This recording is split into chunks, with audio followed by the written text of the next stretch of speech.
Shares of Lockheed Martin, those are slightly higher this morning after the world's largest weapons maker reported earnings yesterday and upped its full-year guidance. I spoke with Lockheed Martin CEO and Chairman Jim Taiclet in his first broadcast interview since taking the helm last summer. The big drivers of the performance are, the F-35 program, for example. We're going to be growing sustainment, stable and growing a little bit in production. And also, we're continuing to do development programs to increase the capabilities of the aircraft in conjunction with our customers. So that's a strong driver. We're having really good success at Sikorsky, ramping up production of helicopters as well. And across all of our business lines, including space, we're winning programs across the board, and we're going to be putting those into development and production as well. All right, let's talk about defense budgets. It's something that investors continue to be so keyed into right now, at least from a stock perspective. I mean, the Biden administration's position on defense certainly starts to be materializing now that we just got that skinny budget proposal. You and I have talked about this before, and I think your expectations before were that we were basically going to see potentially a flattening out of the budget. How do you see it now, and how do you find ways to grow and continue to add value? So for FY22, the proposal for the top line, the Defense Department's actually a little bit up, about 1.6% higher, which is encouraging for the industry, but also it's reflective of a recognition, I think, by the government that we're in a renewed era of great power competition. Companies and countries, rather, like China and Russia continue to build their military capabilities.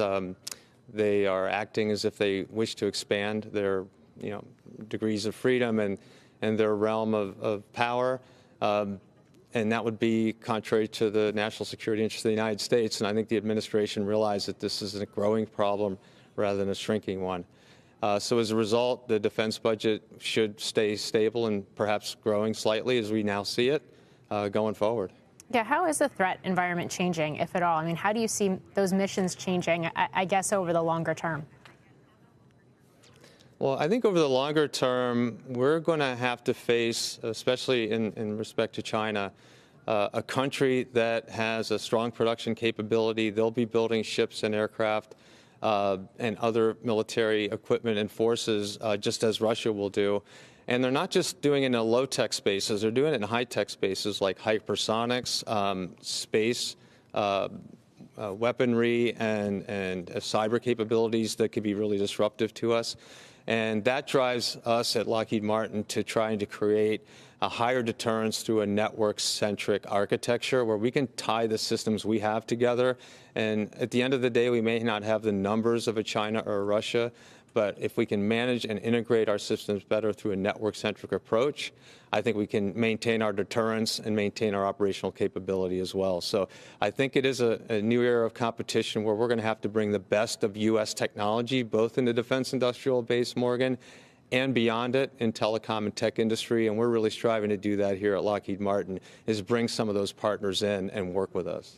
Yeah, and certainly you have laid out this vision for a 21st century war fighter. Your background is in telecom. You've laid out a strategy around 5G.mil. What specifically does that look like? Is it Lockheed building out 5G infrastructure? Is it something else?